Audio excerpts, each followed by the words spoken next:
आज के इस वीडियो में चर्चा करेंगे बिहार बोर्ड कक्षा 10वीं के साइंस अर्थात विज्ञान के 20 इंपॉर्टेंट ऑब्जेक्टिव क्वेश्चन के ऊपर। तो यदि आप इस चैनल पर नए हैं और अभी तक इस चैनल को सब्सक्राइब नहीं किए हैं तो सब्सक्राइब कर लें और साइड में बेल आइकन आएगा उसे भी दबाकर ऑल नोटिफिकेशन को ऑन कर दें। इससे होगा कि भविष्य में जब भी मैं बिहार बोर्ड से रिलेटेड ऑब्जेक्टिव और सब्जेक्टिव जो कि इंपॉर्टेंट हो वो अपलोड करूंगा तो आप तक तुरंत पहुंच जाएगा। तो चलिए पहले क्वेश्चन के बारे में बात कर लेते हैं। तो पहला क्वेश्चन दिया गया है, समतल दर्पण द्वारा प्रतिबिंब हमेशा होता है। क्या होता है? ऑप्शन में दिया है वास्तविक होता है, काल्पनिक होता है, कभी वास्तविक तो कभी काल्पनिक होता है, और डी में है इनमें कोई नहीं होता है। तो देखिए प्यारे बच्चों, आप लोग अगर फर्स्ट चैप्टर पढ़े होंगे प्रकाश के परावर्तन के नियम, तो आप लोगों को समतल दर्पण के बारे में अच्छी तरह से बताया होगा।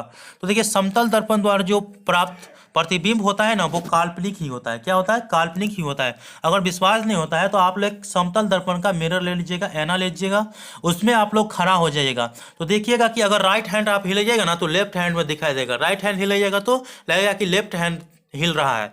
तो इस प्रकार से आप लोग देख सकेंगे कि समतल दर्पण द्वारा प्रतिबिंब जो बना होता है वो काल्पनिक होता है, मतलब उल्टा होता है। तो ऑप्शन 20 का सही आंसर है।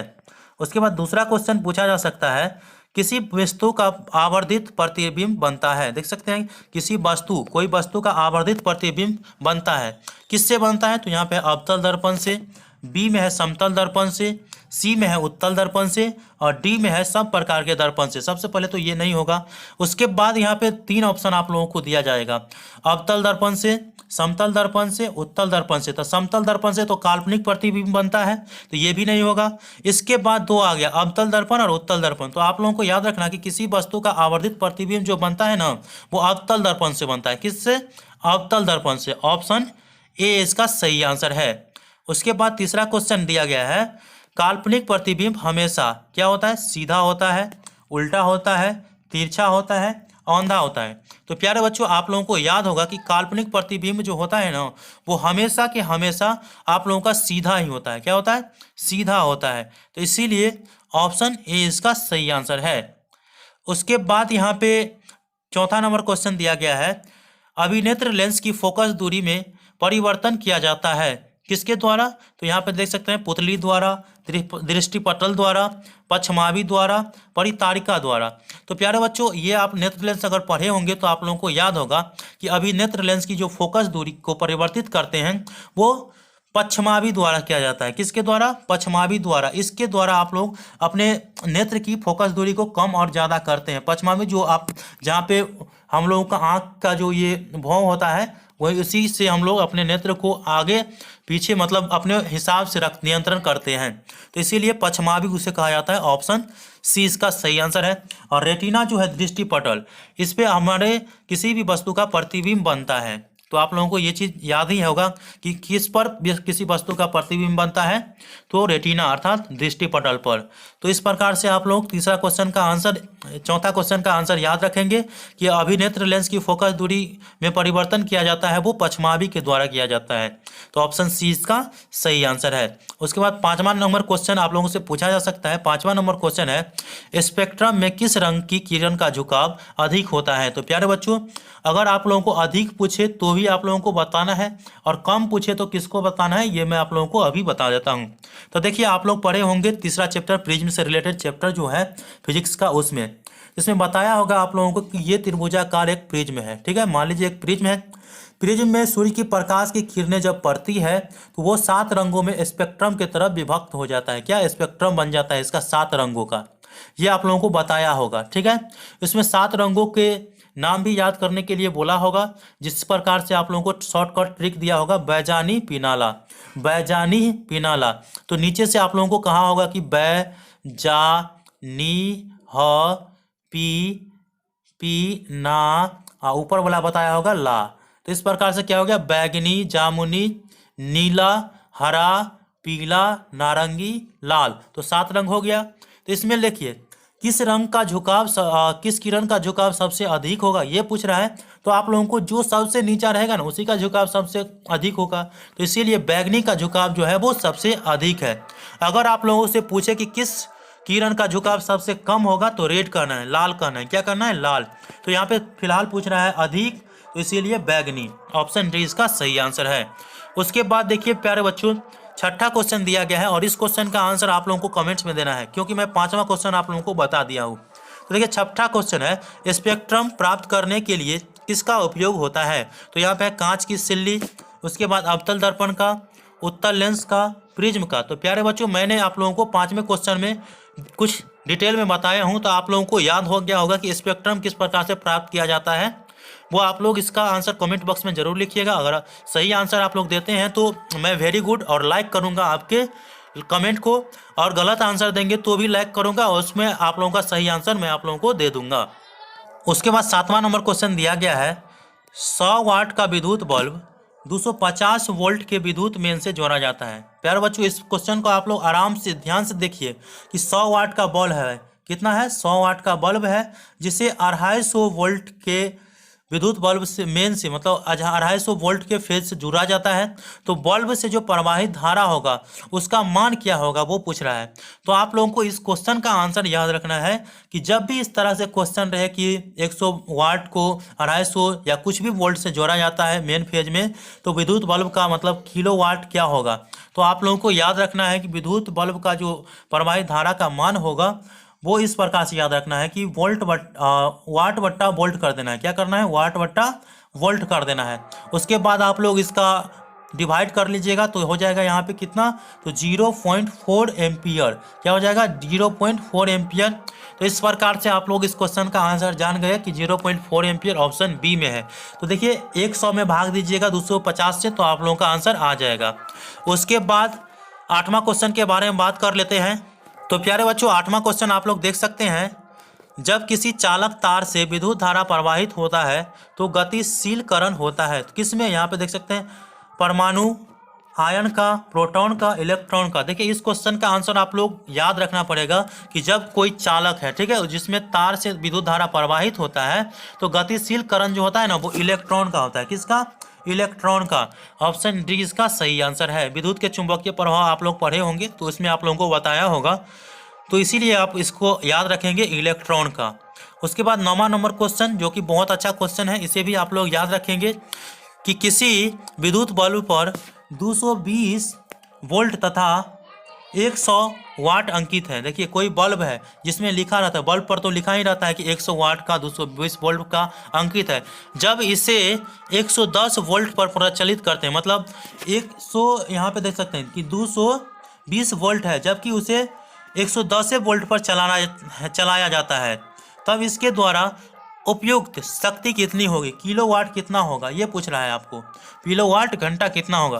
तो इसको याद करने के लिए आप लोगों को सबसे पहले क्या करना है कि वोल्ट बट्टा वाट कर देना है। उसके बाद फिर इसका यानी भाग दे देना है। तो आप लोगों का जो आंसर आ जाएगा वो ऑप्शन डी जो है वो सही आंसर आ जाएगा, ठीक है। उसके बाद यहाँ पे 10 नंबर क्वेश्चन दिया गया है कि बैटरी से किस प्रकार की धारा प्राप्त होती है। देखिए यहाँ पे है, बैटरी से हम लोग का जो बैटरी है उसमें निगेटिव और पॉजिटिव पोल रहता है, तो उसमें किस प्रकार की धारा प्राप्त होता है वो पूछ रहा है। तो यहाँ पे है कि दिष्ट धारा, प्रत्यावर्ती धारा, दिष्ट धारा और प्रत्यावर्ती धारा दोनों, इनमें से कोई नहीं। तो प्यारे बच्चों, आप लोगों को याद रखना है कि हम लोग जो बैटरी यूज करते हैं उसमें दृष्ट धारा प्राप्त होता है। किस प्रकार की धारा? तो दृष्ट धारा। तो ऑप्शन ए इसका सही आंसर है। उसके बाद 11 नंबर क्वेश्चन जो दिया गया है, विद्युत चुंबकीय प्रेरक की खोज किसने की, और ये एमवीवीए क्वेश्चन है, इसे आप लोग याद रखेंगे तो अच्छा रहेगा कि विद्युत चुंबकीय प्रेरक की खोज जो किया था वो किसके द्वारा किया गया था। तो आप लोगों को बहुत स्टूडेंट को याद होगा कि फैराडे के द्वारा किया गया था। किसके द्वारा? फैराडे के द्वारा। तो फैराडे ने इसका खोज किया था। तो ऑप्शन ए इसका सही आंसर है। उसके बाद 12 नंबर क्वेश्चन आप लोगों से पूछा जा सकता है। 12 नंबर क्वेश्चन दिया गया है, विद्युत जनित्र का सिद्धांत आधारित है, किस पर आधारित है ये पूछ रहा है। तो प्यारे बच्चों, विद्युत जनित्र का जो सिद्धांत होता है वो आप लोगों को विद्युत चुंबकीय प्रेरण पर आधारित होता है, विद्युत चुंबकीय प्रेरण पर। इसीलिए ऑप्शन सी इसका सही आंसर है, और ये विद्युत के चुंबकीय प्रभाव जो 5वां चैप्टर है उससे लिया गया है। उसके बाद 13 नंबर क्वेश्चन दिया गया है, नवीकरणीय ऊर्जा का स्रोत है। ये तो आप लोगों को याद होगा, जैसे यहाँ पे नाभिकीय ऊर्जा दिया है, सौर ऊर्जा दिया गया है, कोयले से प्राप्त ऊर्जा दिया गया है। उसके बाद यहाँ पे प्राकृतिक गैस से प्राप्त ऊर्जा का।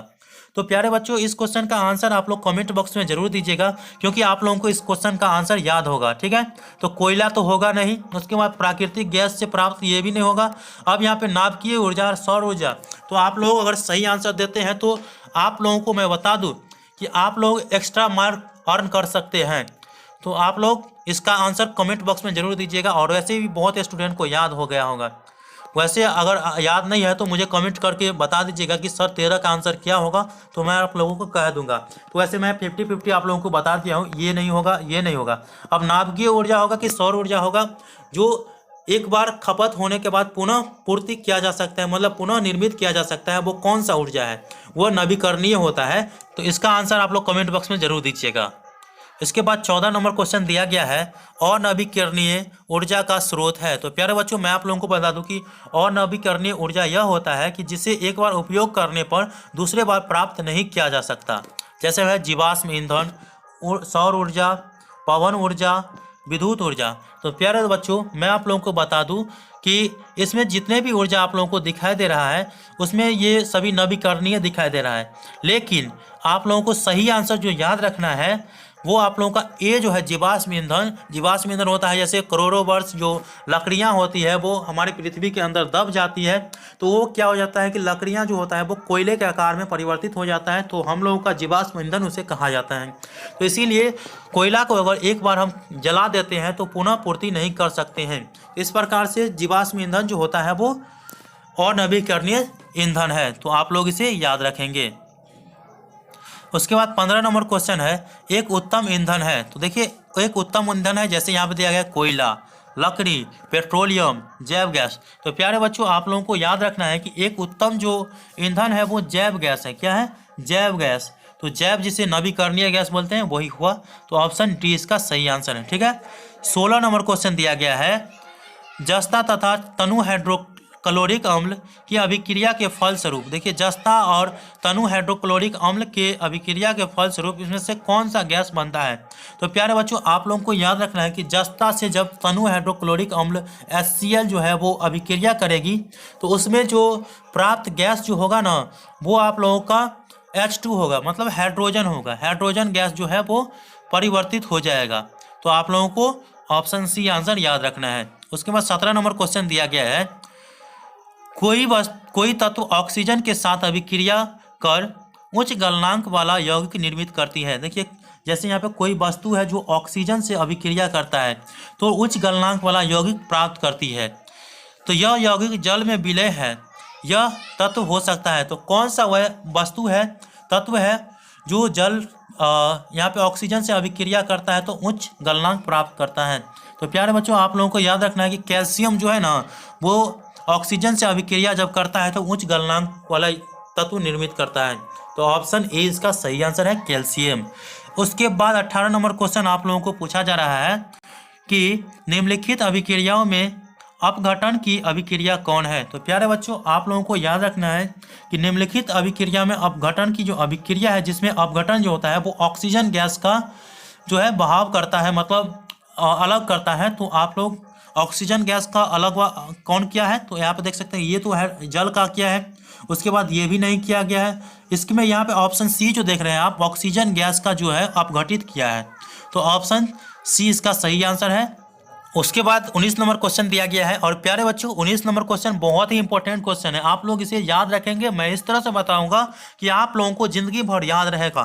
तो 19 नंबर क्वेश्चन देख सकते हैं, जैसे पूछा जा रहा है कि निम्नलिखित में से कौन लवण है? तो यहाँ पे दिया गया है HCl, NaOH, इसके बाद K2SO4 और इसके बाद दिया गया है NH4OH।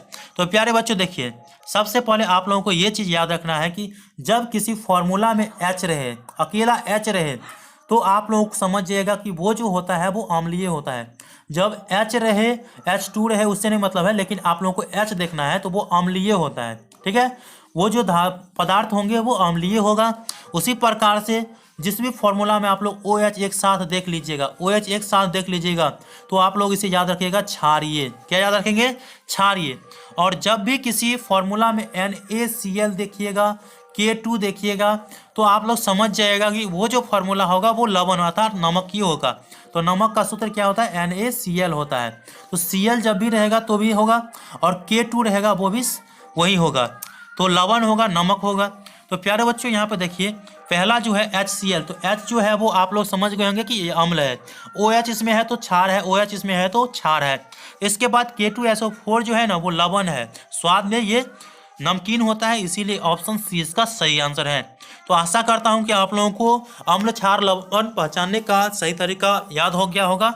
उसके बाद 20 नंबर क्वेश्चन आप लोगों से पूछा जा सकता है और इस पार्ट के लास्ट क्वेश्चन मैं आप लोगों को बता रहा हूं। तो आप लोग इस क्वेश्चन का आंसर अगर होगा तो कमेंट बॉक्स में लिखिए, अन्यथा मैं आप लोगों को बता देता हूं। तो प्यारे बच्चों देखिए यहाँ पे पूछ रहा है कि किस लाल तप्त आयरन पर जल वाष्प प्रवाहित करने पर, इसका किस नहीं किसी करना है, ठीक है। तो किसी लाल तप्त आयरन पर जब जल वाष्प जो होता है, आयरन जो है वो गर्म है, क्या है, आयरन गर्म है, और गर्म आयरन जो लाल हो गया है, मतलब लोहा जो है वो लाल हो गया है, उसमें जो है जल जो है ठंडा जल जो प्रवाहित किया जाता है उसमें डाला जाता है, तो कौन सा यौगिक प्राप्त होता है। तो प्यारे बच्चों आप लोगों को याद रखना है कि जब हम लोग यहाँ पे जब सबसे पहले यहाँ पे जो आयरन होता है वो Fe होता है, लोहा का सूत्र क्या होता है, Fe होता है। तो जब उसमें गर्म जल प्रवाहित किया जाता है, मतलब ठंडा जल इस पर जल डाला जाता है, तो ऑक्सीजन निकलेगा। कौन सा गैस प्रवाहित होगा, तो ऑक्सीजन निकलेगा। तो आप लोगों को ये जो ऑप्शन सी देख रहे हैं Fe3O4, तो ये आप लोगों का सही आंसर है। Fe3O4 जो है वो सही आंसर है, ऑप्शन सी।